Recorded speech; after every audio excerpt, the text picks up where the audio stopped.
Darcy, no NT Sul de hoje eu recebo a presença do Dr. Leonardo Teixeira. Ele é cirurgião plástico e vai trazer para a gente algumas informações para quem gostaria de realizar esse procedimento. Doutor, eu quero te agradecer por atender o convite da gente. Seja bem-vindo ao NT Sul. Certo. Em primeiro lugar, então, agradecer o convite de vocês aí, né, João Paulo, de poder conversar aqui um pouquinho sobre cirurgia plástica com vocês. Doutor, a gente sabe que esse é um assunto muito atual, né? Hoje em dia a gente vem, a mídia, ela explora muito essa questão da estética. Isso acaba influenciando as pessoas para que elas realizem os procedimentos. Mas começando do começo, como é o passo a passo, os primeiros degraus que a gente tem a subir quando a gente pensa em fazer um procedimento estético? Eu disse que o passo principal, o primeiro, né, seria escolher um profissional qualificado, certo? Então, hoje em dia, existem, como o mesmo colocou, a cirurgia plástica está muito na mídia, existem muitos médicos que não são cirurgiões plásticos que estão realizando os procedimentos estéticos, né? Então, a primeira coisa mais simples que tem é na internet, cirurgiaplastica.org.br, que é o site da Sociedade Brasileira de Cirurgia Plástica, para ver se o profissional que você está indo procurar realmente é cirurgião plástico, se ele está apto a realizar o procedimento. A gente vê se falar muito em lipoescultura, em implantação de prótese nas mamas, né? O chamado mais popular silicone, que as mulheres falam muito. São os procedimentos mais populares mesmo? Sim, o implante de silicone é o procedimento mais realizado.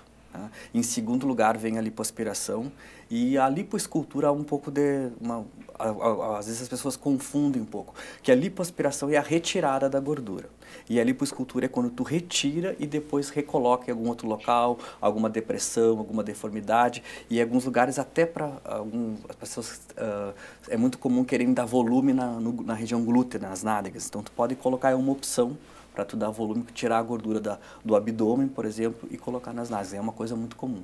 E se a gente fala em sexo masculino ou feminino, existe um estudo, uma porcentagem de quem é que está na frente com relação a esses procedimentos? Se é o homem ou se é a mulher? Não, a mulher ainda é a grande maioria. Os homens estão aumentando ainda, mas ainda é discreto, né? Eu trabalhei já no Rio de Janeiro, no Paraná também.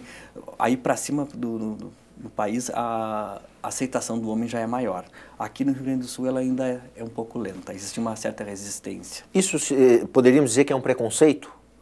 Não, eu acho que é um pouco às vezes é até um pouco de medo de procurar. A gente já faz assim, é muito comum fazer as pálpebras, né? Alguns homens procuram para fazer a toxina botulínica, mas são procedimentos discretos. Os homens que procuram assim, cirurgia plástica mais agressivas, digamos, normalmente é para fazer cirurgias reparadoras. A gente fala em cirurgia plástica, isso aí pode levantar um receio em muita gente. Todo procedimento, seja ele estético ou não, ele tem um risco, né? Como você acabou de falar, isso aí pode envolver N coisas até a escolha de um profissional, né? Hoje, se falando em riscos de cirurgia plástica, quais são os mais comuns? Certo, assim, ó, a cirurgia plástica, o paciente que vai se submeter a uma cirurgia, ela corre os mesmos riscos de uma cirurgia normal. Sendo que o paciente, por ser um procedimento estético e não um procedimento de urgência ou emergência, ele pode ser muito mais bem preparado, certo? Então, a possibilidade, a chance de dar errado, ela se torna muito menor se isso for feito adequadamente. Então, tu consegue minimizar os riscos, né, de uma maneira muito mais confortável para o paciente, muito mais segura do que de uma outra cirurgia. E existe também aquela coisa assim, ó, que vocês já devem ter visto das notícias aí fora.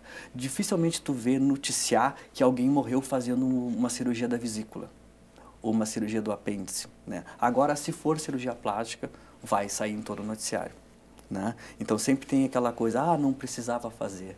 Certo? Então, sai na mídia por quê? Porque é muito menos comum. Se tu for pensar, né, é que dá a notícia. Entendi.